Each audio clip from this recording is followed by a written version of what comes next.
بسم اللہ الرحمن الرحیم۔ السلام علیکم۔ جو شخص بستر پر لیٹے تو 10 دعائیں ضرور پڑھے۔ وہ دعائیں پڑھنے سے ثواب بھی ملتا ہے اور نیند بھی اچھی آتی ہے۔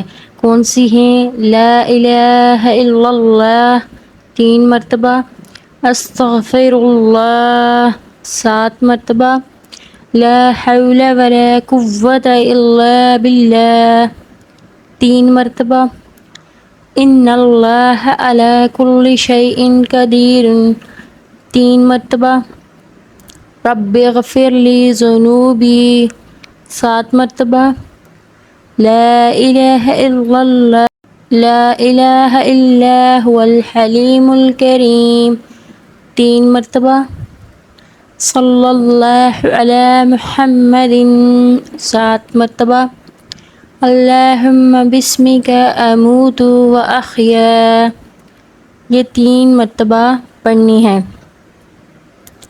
سبحان اللہ العظیم و بحمدہ یہ 3 مرتبہ پڑھنی ہے سونے سے پہلے۔ یا ارحم الراحمین یہ 7 مرتبہ پڑھنی ہے۔ یہ تمام دعائیں سونے سے پہلے ضرور پڑھیں۔ جزاک اللہ خیرا۔